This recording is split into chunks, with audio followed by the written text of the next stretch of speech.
Welcome to another episode of Coffee with Mirko. Very excited for today's guests, and we believe we are at 72 episodes. So thank you so much for being part of this community. Thank you for being part of this family. Thank you for making this podcast possible. I'm really grateful that we have managed to pull off 72 episodes in such a short period of time.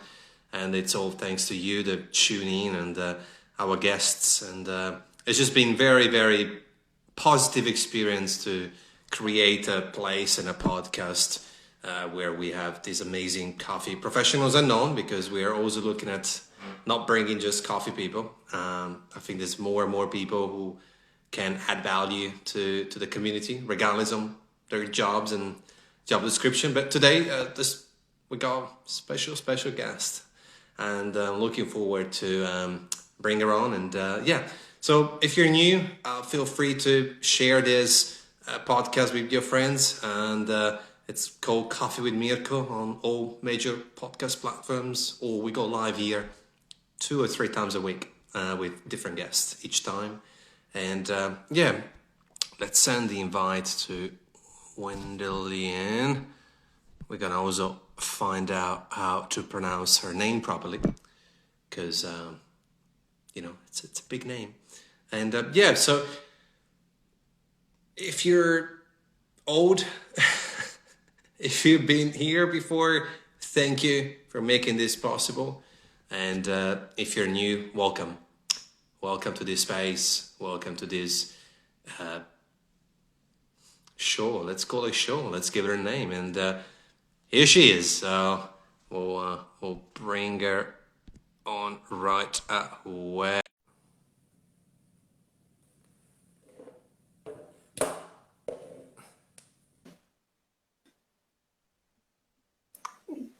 Good morning. Morning. All right, should be okay. I think we're a little bit delayed, but wow, someone messaged me. I wonder what hair color she's gonna have. So you come with purple. Yep, surprise. Okay, first question before I ask you how you're doing. Can you kindly tell me how to pronounce your name properly? Sure. Yeah, it's Wendelien. Wendelien sounds. That's perfect. I can do this. Wendelien, thank you so much for coming in and give us an hour of your time. I'm sure you're busy with your schedule, and I really appreciate it. So how are you and your family with this all, interesting times around us? It's at the moment pretty okay. Obviously, it was very odd like 3 months ago. I feel like we've kind of settled into whatever is happening now. You kind of adapt a little bit, and I hate saying it, but it's kind of becoming a bit normal. But you kind of go with it. You take a day at a time. And I actually got one of your best friends right here with me. Show me. There it is. Which it brings me to question number 1. And how did you start in coffee? What's your story like? What's your journey? What did that look like for you? I started in coffee about 12 years ago. I was in college, and I went to college to a lecture every morning, and I went to the closest coffee bar to the university in Utrecht, where I studied. And there was a barista who made me my espresso to help me get through that first lecture. And he was so excited every morning at 8 o'clock that he let me choose from 2 different coffees. And at a certain point, I asked what you do so much, that you love so much. Because if someone can be that enthusiastic about his work so early, I was like, I need to do what he's doing. That was my first job in coffee. I started working there, worked at a couple of different coffee shops, or coffee bars, I should say. In coffee shop in Holland means something completely different. but coffee bars. And then after about 3 years working in different coffee bars, working at the roastery where I work now, that was about 8 years ago, I started working at coffee roasters, and it's a small specialty coffee roastery here in the Netherlands, where I've been working as a trainer and a barista, and started competing when I worked for this company as well. That's fantastic. Just one thing, you're sort of breaking up for me, hopefully not for everybody else's. So I'm not sure if it's me or you, but hopefully that connection stabilizes. So I got most of it.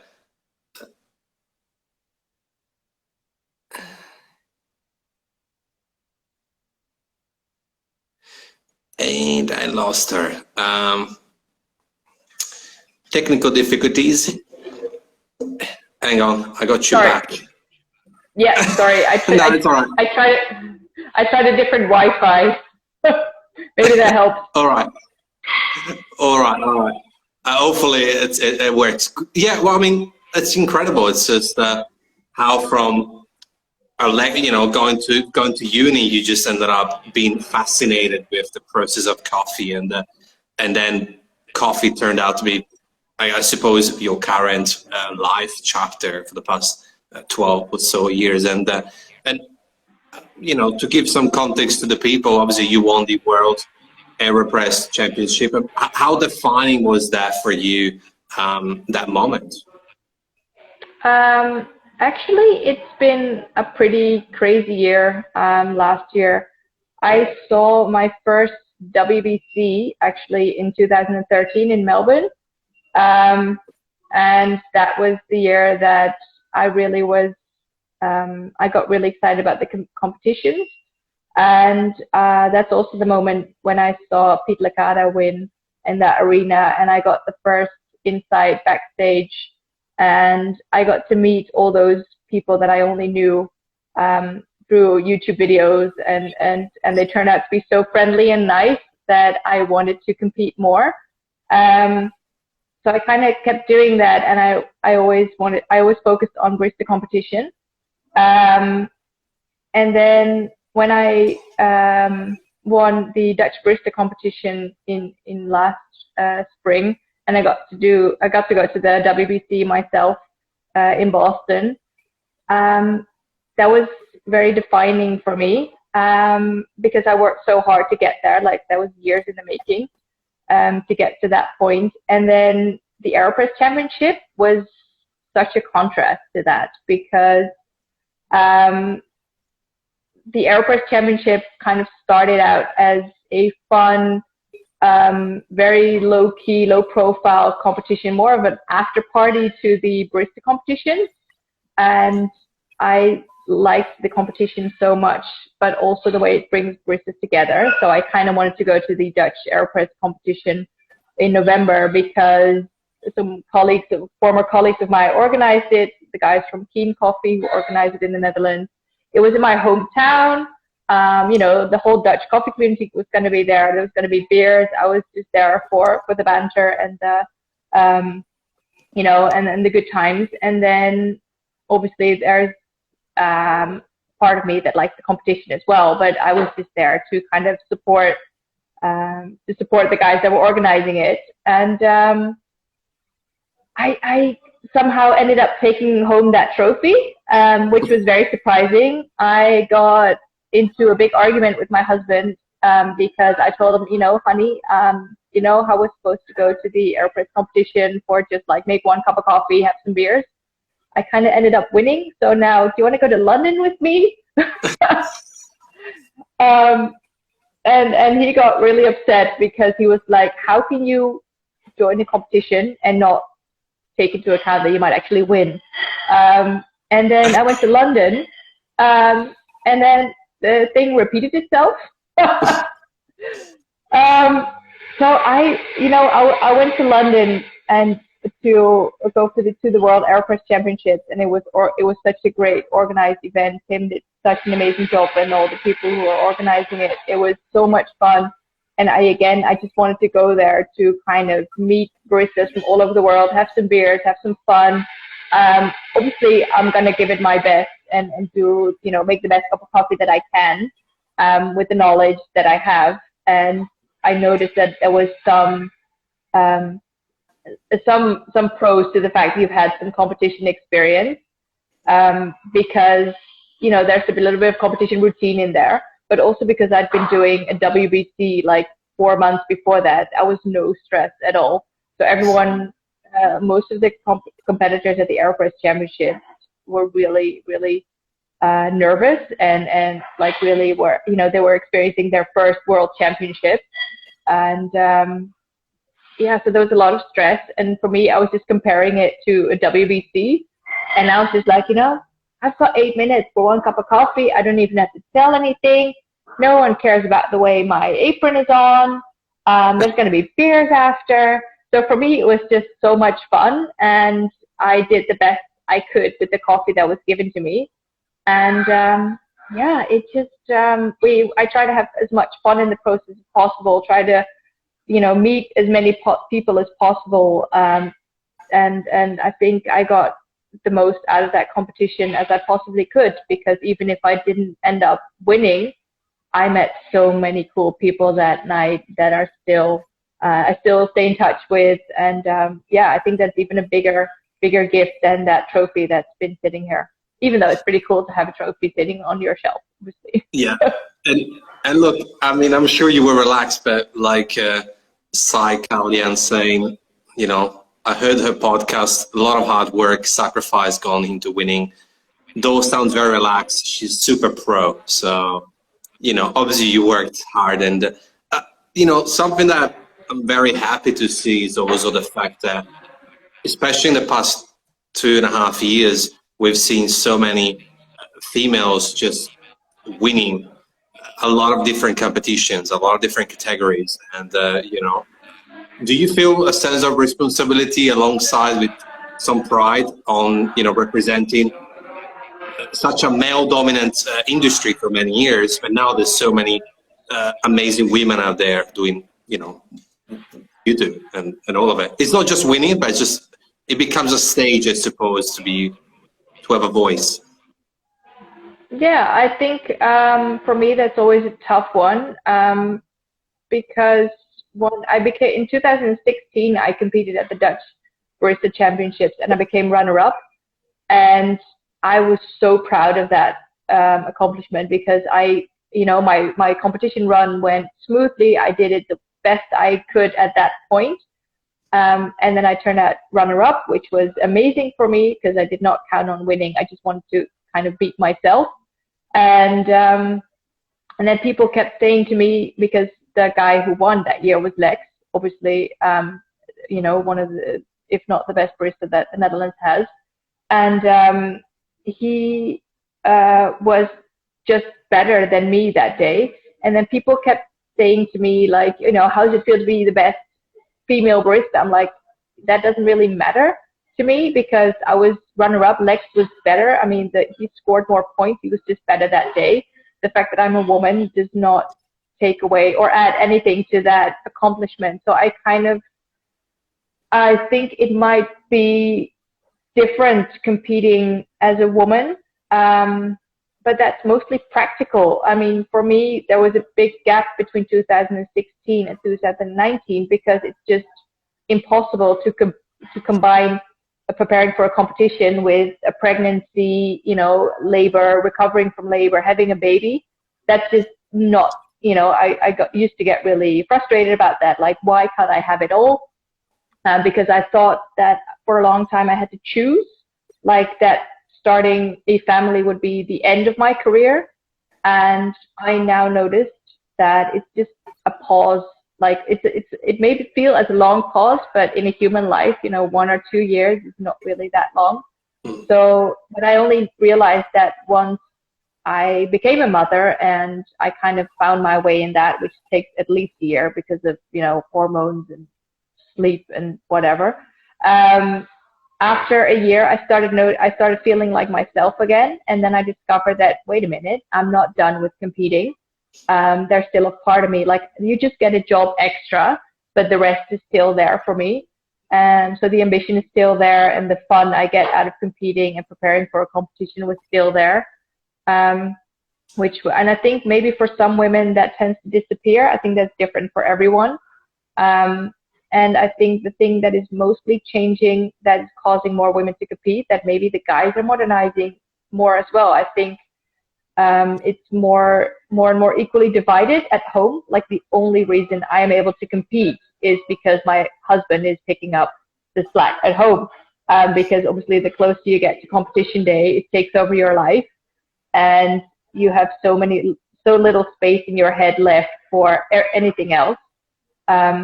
So he was the one that is, doing the groceries, cooking dinner. He is putting my daughter to bed. Like, the last weeks before the barista competition, I was just training, eating, meditating, doing yoga, going to sleep, and repeat. So kind of like surviving and everything.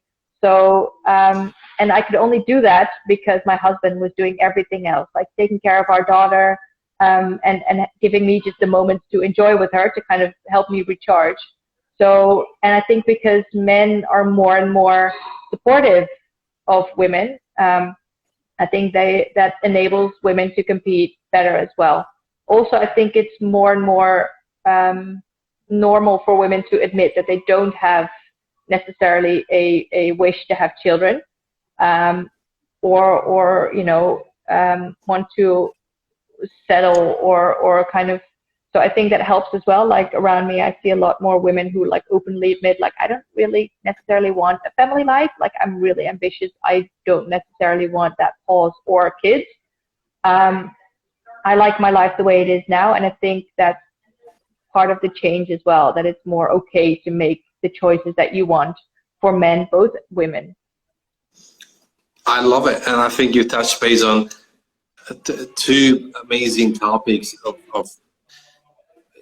good interest. I think you're right in terms of the evenness and, the fact that your husband is able to be at home and doing all the things that you can do. I think it's an important element. I think it just goes to show how diverse, different people are in terms of, how diversity is just beautiful, because then you're able to, have different opportunities. In this case, it was able to, take care of, the family business, that the other stuff, and that's beautiful. I think that's, that's just as much as credit goes to the wives of the barista champions who are doing the groceries and cooking and, picking up the kids from school and allowing the husbands training, meditating, yoga, and going to sleep. And the other part that I kind of want to tap into is, competing is not a stroll in the park. It takes a lot mentally and physically. So I want to kind of tap in more onto the meditation and yoga side. Is that something that, how much that helped you, I suppose, throughout the entire process? Actually, quite a lot. I think to be in a competition, you start overthinking everything. Obviously, it's a lot about the details, and the closer you get to the competition day, the more your head tends to take over. So at a certain point, it's really difficult to kind of let go, put things a little bit in perspective, because at a certain point you start thinking that it's really, really important and a big deal. Obviously, it's really important, but the other thing that, my husband really helped me with was kind of putting things in perspective every now and then, which I think is very important to stay sane, because I tend to dive in and kind of forget everything around me, and that makes you a very unpleasant person as well for everyone around you, because you start to feel like it's really important and it's really, there's nothing else in the world. And I think the meditating and, taking some time to kind of actively relax when your head is that busy is for me very crucial, because otherwise I just keep going and my head won't stop, and that will give me headaches, and then you go into this downward spiral that will make you end up miserable. So I need to actively force myself to, tap in, see how I'm feeling, what is happening in my body outside of like all that is happening in my brain. And just when you feel like you're kind of drowning in all the things that you need to remember and things that you need to do and all the training that you're doing and all the checklists that you're keeping in mind, it's really nice to just sit there and just, count on the fact that you're still breathing, that you're, that you have a house to live in, that you have a healthy family, and that, that kind of puts things in perspective very much for me as well. Just, if I notice that if I don't do that on a regularly basis, my head just tends to take over. And when my head starts taking over, things just go wrong. I become very unpleasant and very stressed and very annoying to everyone around me. I think, and thank you for sharing that.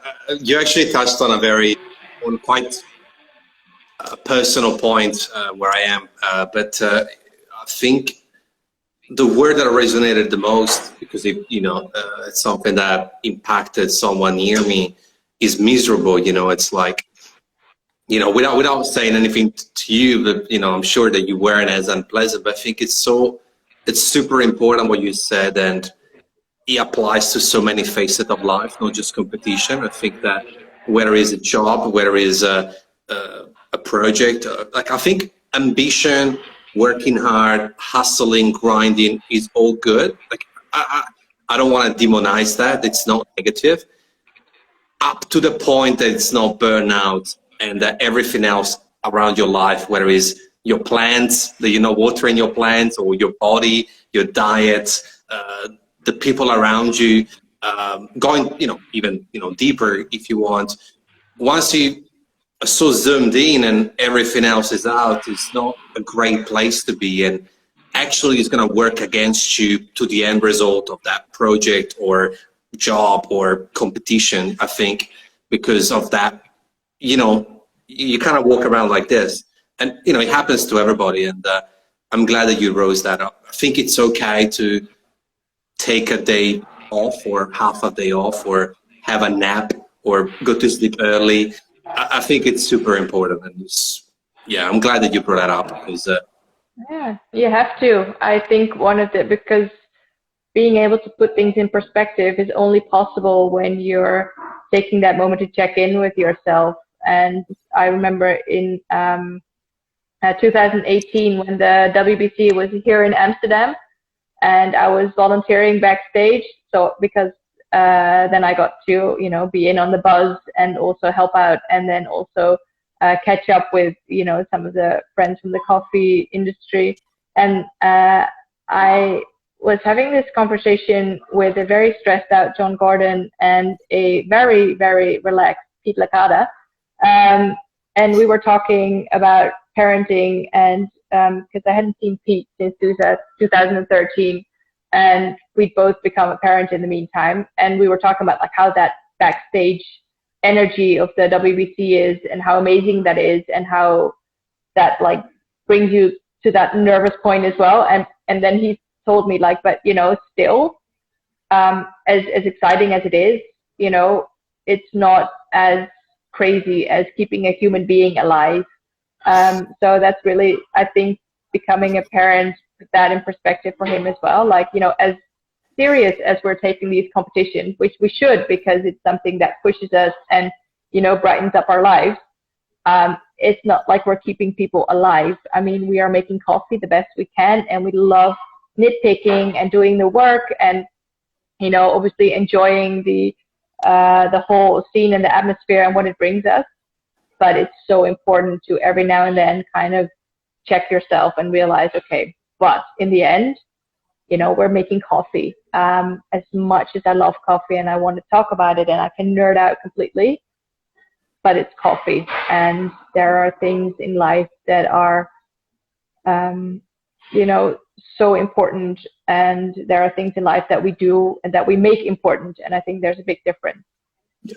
Without trying to, take away any of the credit to, the competitions, because I know firsthand how hard it work is. But I think the moment you stop realizing that you're doing it because you like it, competing becomes work. And competitions do not make a lot of money. They cost a lot of money. So the moment, you start seeing it as work, and you're not making any money, the balance is off, and you'll start losing the fun in it. And it's always supposed to be fun, I think. Yeah. I love it. I think a good way to say it is that ultimately, whether it's trophies or whether it's money, once you have them on your, in your bank account or on your cabinet, they don't bring other things in life. Like if you got nobody to share those trophies with or that money with, then sort of what's the point? So I think, yeah, keep close to your dear ones, keep close to yourself, what matters. And look, it doesn't have to be meditation. It can be, I don't know, Mikko, Justin, he goes for, big runs and marathons and big bike rides. Other people go, even Sanapo goes on cycling. Others, I don't know, go on whatever is your, like sort of mojo and feel and vibes. I think it's important to remain connected on the fact that it matters, it's important, but it's also not essential. And, like you said, having fun and enjoying the process, because otherwise, you end up being miserable, because then, also if you lose, you end up being double miserable, because it's like, I've neglected, I don't know, my diet, my plans, and my auntie, and I was lost. So it can be, quite dark. But without taking any credit away from the competition or competitors, like I said, it's like you said, it's relevant and important. It's just like you said about being grounded, which I appreciate what you said. Yeah, thank you for sharing that. I think it's super relevant, and we haven't really tapped into this topic before.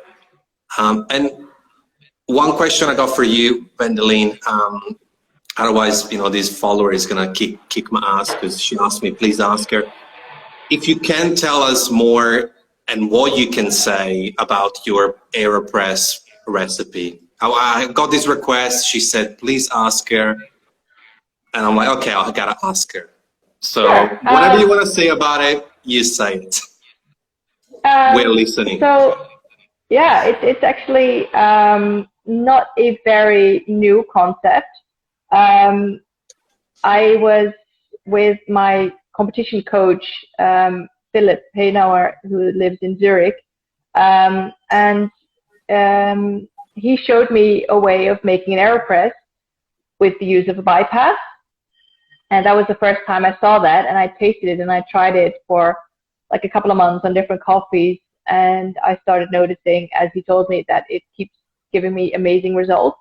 So the basic idea is you brew a really strong and intense brew with a focus on the acidity, and then you just bypass to the desired strength that makes it pleasant. And I decided to adapt or use that for the Dutch and the World AeroPress Championship. Obviously, with the AeroPress Championship, the coffee is supplied, so you don't get to choose. And there was a pretty big difference between the coffees that we got for the Dutch AeroPress Championship, which was a fully washed Kenyan, like super bright, a lot of acidity. And for the World AeroPress Championship, we got a beautiful El Salvador washed coffee, so like very bold, big flavors, very developed, very like low in acidity but high in sweetness, so like super opposite. So it was pretty challenging to use that same concept of that bypass to such different coffees, but I really believe in it because you can adapt so many other things. But the idea is that you dose really high. Like I think for the El Salvador, for the World AeroPress, I dosed. Sorry, the people that keep tuning in are just fun to see. So if I'm smiling, it's because someone I know is checking in. And we just spoke about you, Miki. We're talking about you running and cycling. So there you go. Speaking of the devil. Exactly. Yeah. So that. As I said, my coach showed me that if you dose really high and then extract really short, like for instance 30 grams of coffee with 100 grams of water, and then that gives you like a really strong brew. You'll end up with like 60 grams of extracted coffee. And then you dilute that, because if you, sorry, if you dilute that again, you get all the acidity from a cup. And I think that was the biggest challenge for the World AeroPress Championship, because it was coffee that was relatively low in acidity. So I wanted to emphasize and isolate whatever acidity was in there.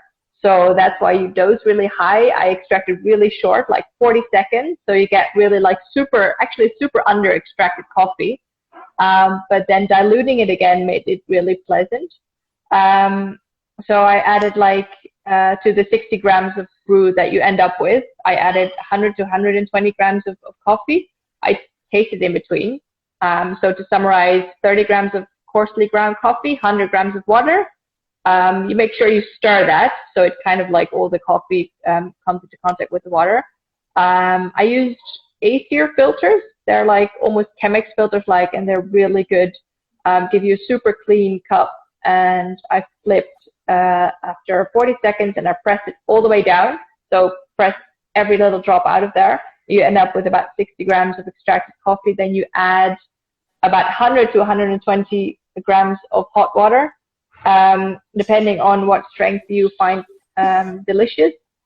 And then, so that bypass method is the first thing that I think got me really far, because after the AeroPress Championships, I got some feedback from the judges that there was a lot of people were struggling with not over extracting the coffee, because it was pretty developed and like low in acidity. So it tended to get pretty dry pretty fast. And I think this way you could really prevent that. And the other thing that I did was, it looked ridiculous. I felt ridiculous. But I cooled it down as much as possible. So basically, because it was such a fast brew, it took me like, including the grinding and the boiling of the water, I think the whole thing takes me like 3 minutes tops. And for the World AeroPress Championship, you have 8 minutes to brew a coffee. So I brewed in 3 minutes, and then I just spent 5 minutes kind of pouring it back and forth in 2 pitchers, making a huge mess, of course, because, you know, I'm the messiest. But it did cool it down a lot. And because the judges taste with a cupping spoon, I think if you should always keep in mind when you're preparing for something like this, like how other judges can taste my coffee. And it's very different if you drink from a cup than if you drink from a cupping spoon. And because I cooled it down and I kind of gave it some oxygen, like some air by decanting it, throwing it back and forth, basically. It's not as sexy as it sounds, very basic, just cooling it down by moving it from one pitcher to the other. I served it, I think, roughly around 60 degrees, which is just so much easier to detect all those flavors. And also, especially if you taste it through cupping. So I think that's what made my coffee stand out round after round as well. Just because it was easier to taste, to detect the flavors because of the lower temperature and because of that brightness that was in there compared to the more traditional ways of brewing that coffee. It's not a method I use on a daily basis because obviously 30 grams of coffee is quite a lot and quite wasteful. So it's not a method that we use in our bar. But if I have a coffee that I really want to make a smashing cup of coffee, it's my go-to recipe still. Thank you. That was incredibly insightful, detailed, and I'm sure you answered Tanti's question. But thank you, I really appreciate it. And, I hope so. We kind of just crossed the halfway mark, and I have a ritual question, out of the box question. So, Wendelien, if you could, who would you like to have dinner with? It can be anyone. Doesn't have to be in coffee. Whoever you want, alive, not alive, anyone. It's your dinner. Oh gosh, I think Barack Obama would be pretty cool. Maybe with Michelle. I was gonna ask. Yeah, just because I'm talking about perspective and having pressure, and being able to kind of have a family life in combination of being president of the United States. I'm fascinated how he would balance and that work life, and how he can have a fulfilling family life, which he seems to be having with that role as president that he used to have, of such a crazy country. Yes. Those would be very interesting guests indeed. So thank you. I think I like this question because I like to believe that maybe in 6 hours something might pop in your head of like, oh, actually, I wouldn't mind going with dinner with someone else too. Probably. Good. That's it. It's a good thing I wasn't prepared for this. Sort of kind of going back to coffee, but more about coffee rather than competition, because I like to hear everyone's opinion around it.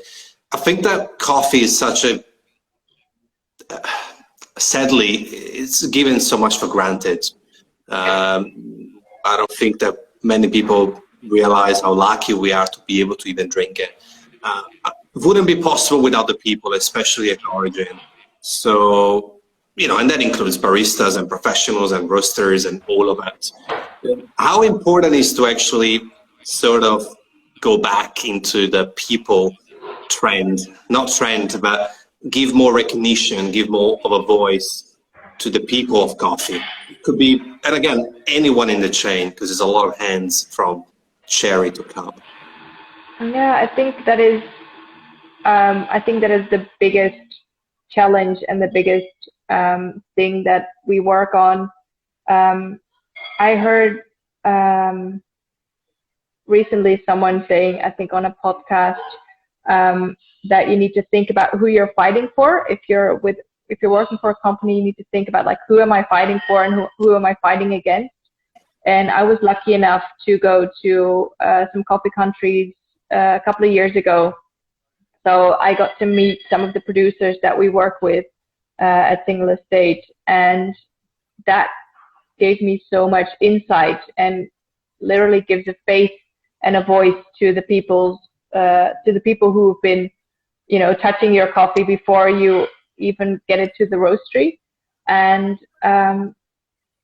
it's their job, it's their livelihood. They work so hard. I mean, we work hard obviously every day to brew that coffee to perfection, but it really helped me to want to do even better, because I had this conversation with a coffee producer who'd been telling me about what they've been experimenting with, what they've been struggling with, how loving he was talking about his farms, about his plants, like the way he knew everything about agriculture, about the diseases that coffee plants could get, and the struggles that different governments have, or like producers have with like government procedures, or so all these challenges that they face head on every day that make it so difficult for them to even get their coffee to our roastery in such a good quality.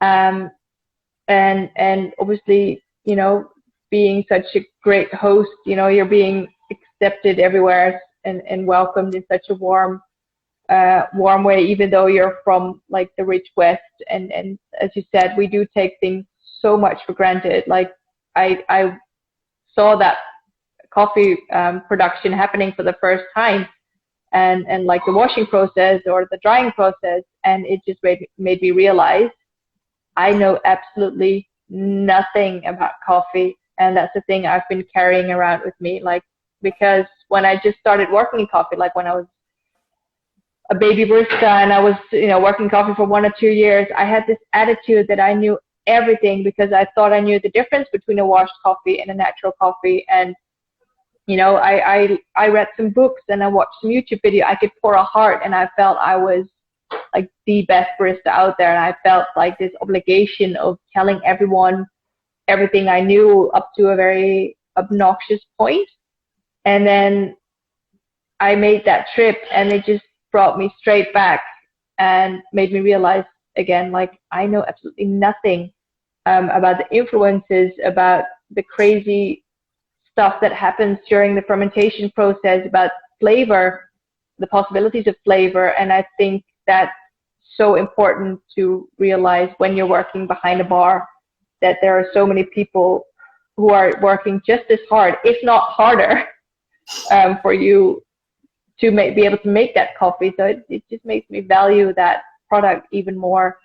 And I think that's so important because I have to be able to tell that to our guests who come here and have that coffee, who don't understand why it's taking a certain time to make a coffee, why we're being so complicated about it, why we just can't serve you, any kind of cup of coffee, why it can't be faster or more hot or more bitter or whatever.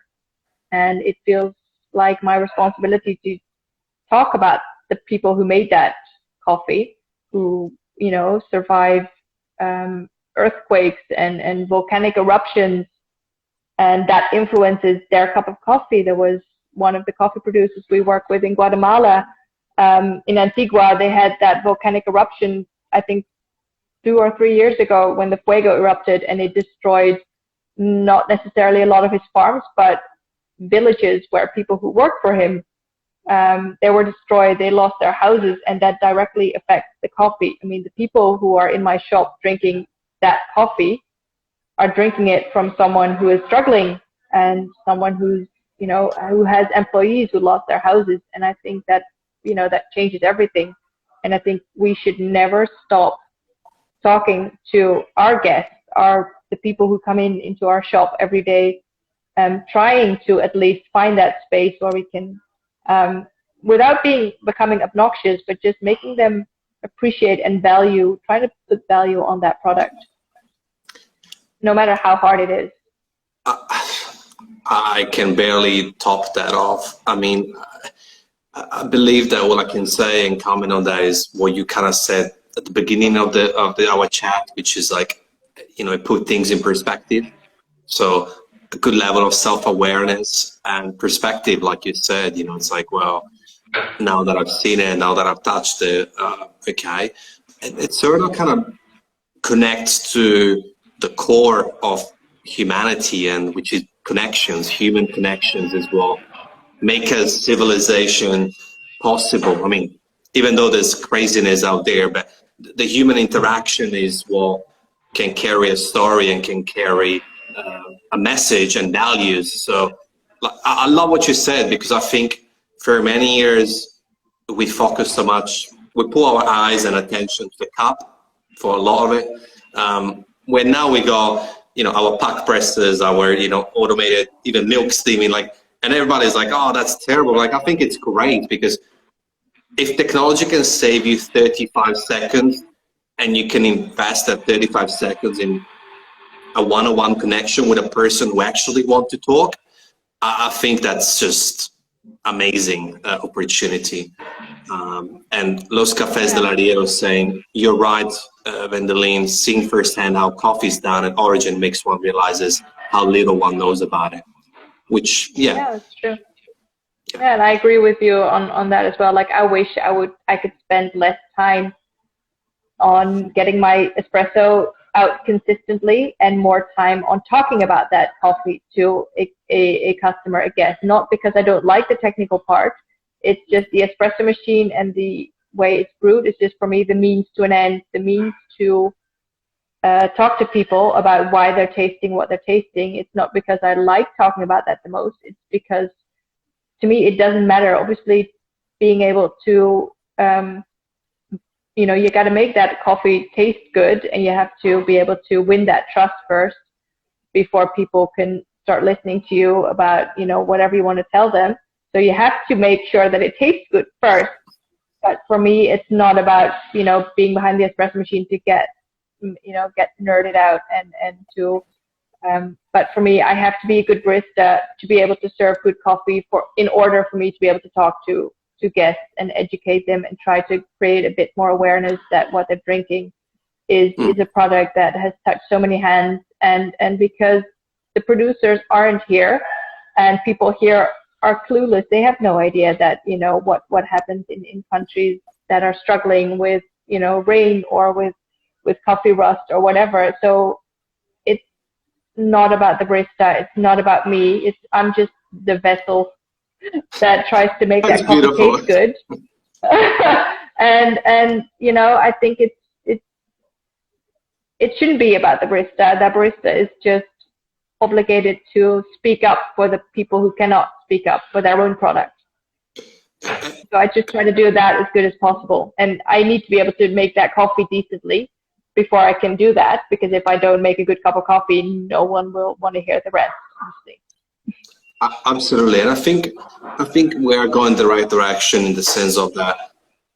Luckily, there is a sort of advantage now, which is technology and the opportunities to sort of having a small, medium, large audience of people who are listening, who are invested in listening, and that kind of gives a little bit of space on the stage for the people that matter. And look, by all means, I know what you're saying, but obviously, even the baristas, they need the respect, and barista roasters, but especially the people who are the most fragile and vulnerable, which is origin, often in times. And I think that technology element will help. I was talking to a couple of people, and both at Origin, and I think the goal is to sort of. I was actually talking about with John Gordon last week, and maybe we'll do a second episode where he'll be able to sort of tell the story of some of the people at Origin, friends of his.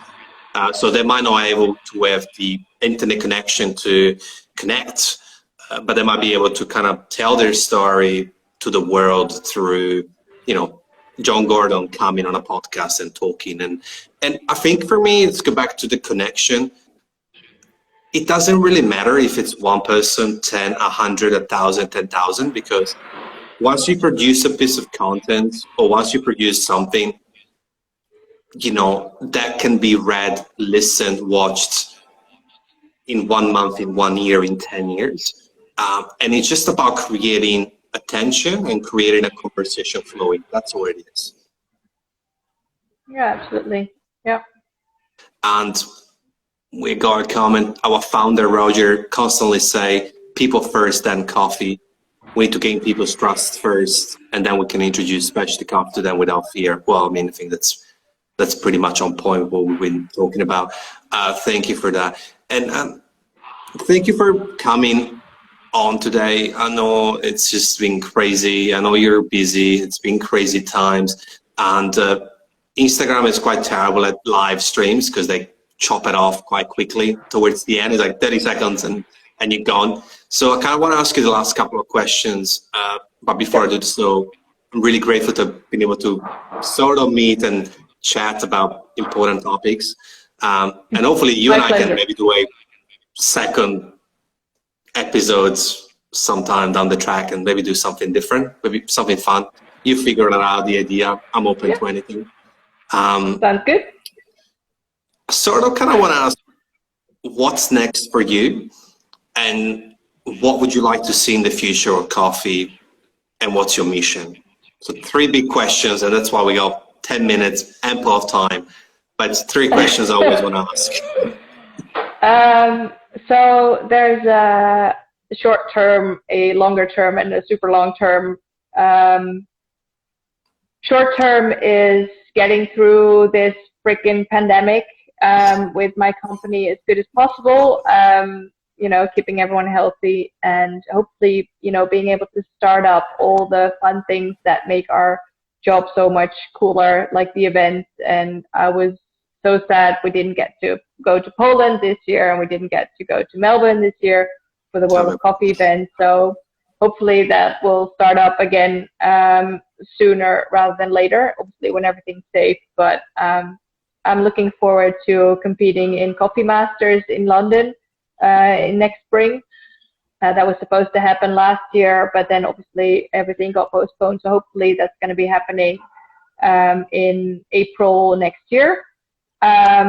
Which is always a fun competition, I think. And then slightly longer term, I do hope to get back to the WBC stage because Boston was such an amazing experience, and I feel like I learned so much that I could do even better next time, and I can't wait to go back in there.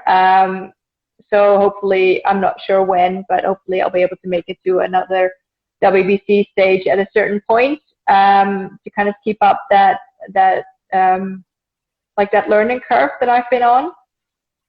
And super long term, I really hope that we can keep up this trend of educating and inspiring people on a daily basis, until we get to that point where everyday consumers start appreciating the product more.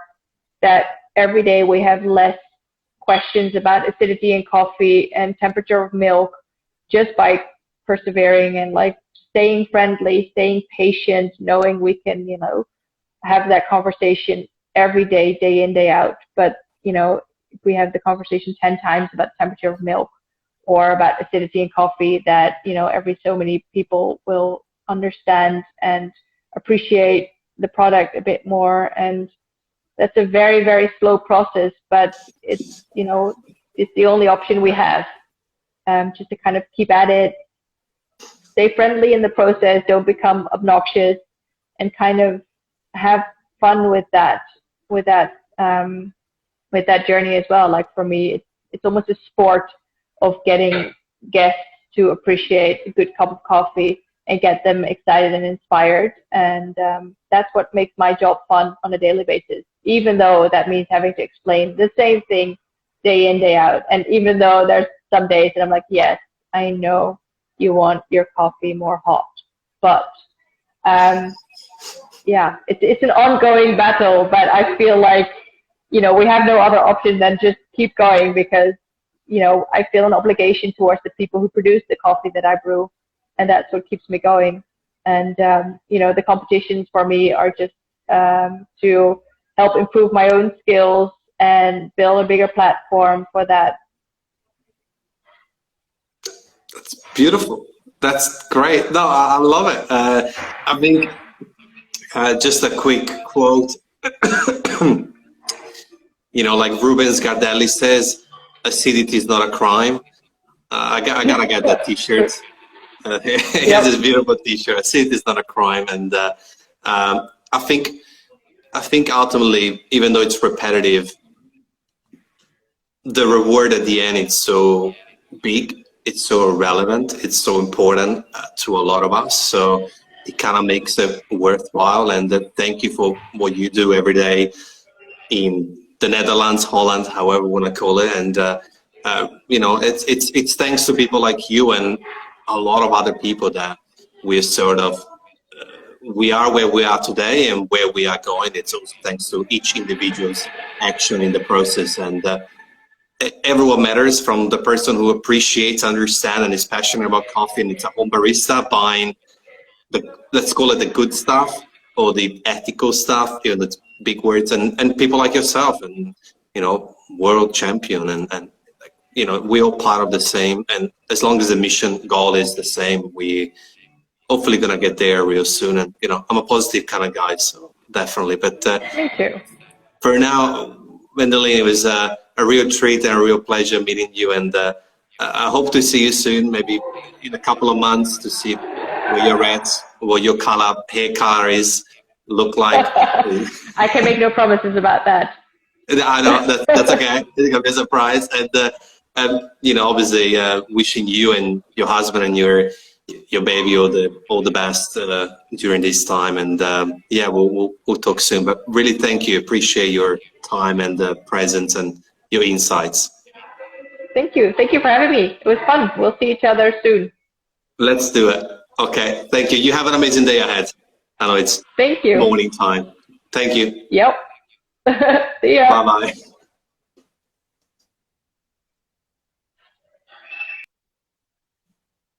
There you have it, guys. A really wonderful chat with Wendelien. I was really touched by a couple of things that she said, especially, a couple of things at the beginning where, obviously she talked about the essential part of not burning out, and the essential part of